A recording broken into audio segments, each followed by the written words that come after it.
guys, Greg McDonald with Survival Supply and Training. Now I'm outside and it's a little bit noisy. We're in front of a highway here, but I want to talk to you a little bit about power outages. Tonight's the premiere of the new show, American Blackout. Yeah, it comes on 9 o'clock, and today's Sunday. Comes on tonight, and I want to do a little video oriented towards that.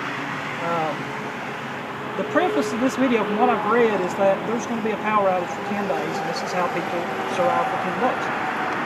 So I wanted to touch on some of the things that you might want to be prepared and have on hand. The first thing that you need is power.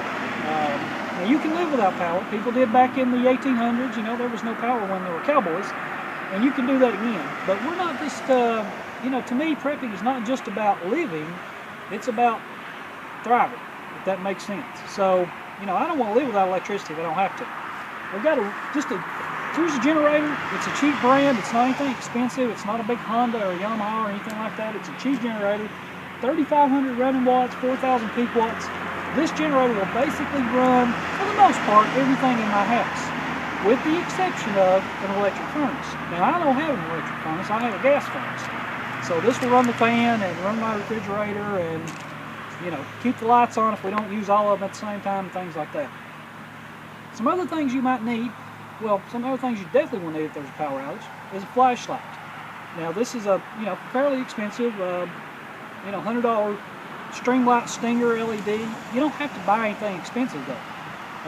This is a cheap $1 flashlight from the Dollar Mart, and you know it works. It's a flashlight. You know, you'll be able to see and move about your house. But this is a much better option. This one's AC/DC, rechargeable, and doesn't never need batteries. Extremely bright, great flashlight. But you know, it gives you options. You can spend a lot of money or a little money. Make sure that you've got spare batteries for your flashlights. You've got to have spare batteries. You know, batteries can go dead just from sitting, so make sure you've got plenty of batteries on hand. And if the power was out for 10 days, you'd use some extra batteries by using the flashlight quite a bit. Some other things to have on hand are candles. Now this is your standard everyday dinner candle. Actually, I stole this out of my wife's candle holder off her table, so she'll probably kill me. But, you know, this is an option. The bigger, fatter candles that burn a long time are a much better option. Have several. You know, I can't tell you how many to have, but you need several. Some other lighting options are Coleman fuel lanterns. You can buy those at Walmart. They burn the Coleman fuel, unleaded gasoline type fuel. You know, be careful with open flames in your home. Obviously, you don't want to set your house on fire or anything like that. Be careful about turning the lantern over and, you know, spilling fuel everywhere. Also, be careful of carbon monoxide.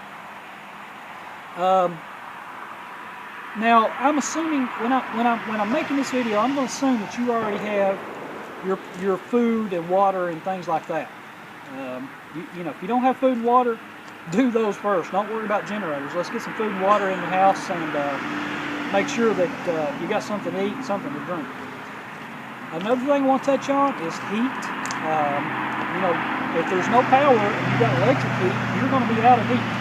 And we're in the wintertime now. Now I'm out here in a t-shirt today. It's nice, but you know, temperatures are dropping into the 30s at night here where I'm from in Kentucky. So have a way to heat your home. Maybe it's a kerosene heater. Maybe it's a wood stove. You got a wood stove in your home. I don't know what your options are, but you know, those are what we have. I keep in a kerosene heater, and I keep 50 gallons of fuel, of kerosene fuel, just in case for emergency. That's, you know, if power goes out, we're not going to freeze to death at my place. So keep that in mind. Also, make sure that you've got plenty of extra blankets and things on hand in case you need them. You know, keep extra blankets in your car when you're traveling for the winter. But, you know, back to the power outage stuff. Make sure you have, you know, some way to stay warm. The other thing you need to worry about is cooking. Now, there's several options on cooking. If you've got a wood stove, you know, you can cook on top of that. Some other options are camping type stoves, sterno fuel, a lot of different things out there to think about, but you got to have a way to cook if there's no power. Now again, I have gas in my house. We have natural gas, so I don't have an electric stove. I have natural gas, which I can light with a match, and you know, we can cook. That's not a problem in my place. But if you've got an electric stove, you definitely need to keep another option. So make sure you got backups for backups. You know, as the old saying goes, one is, let's see, two is none. I don't remember what the saying is, but basically 1 is none and 2 is 1. I think that's something the way it goes. Make sure you got a backup. We've covered power, we covered lighting, we covered heat, we covered shelter, we covered cooking. Make sure that you've got food and water. Sanitation. You know, if there's a regional power outage and the power to your water company is not working, you won't have water to flush your toilet. So make sure that you have, you know, some type of portable toilet system. And again, have a backup for that backup. I don't want to get into too much, but you know, 5-gallon bucket with a garbage bag in it, some sawdust to keep down the odor. That's one possibility. A portable camping toilet, that's another possibility. Or maybe you got to, you know, maybe you can build an outhouse where you're at. If you're in the country, and you can build a solar john. You know, that's another possibility. Also, make sure, you know, if the power was out for 10 days, you're going to be a little stinky. You need a way to bathe, so be prepared for that.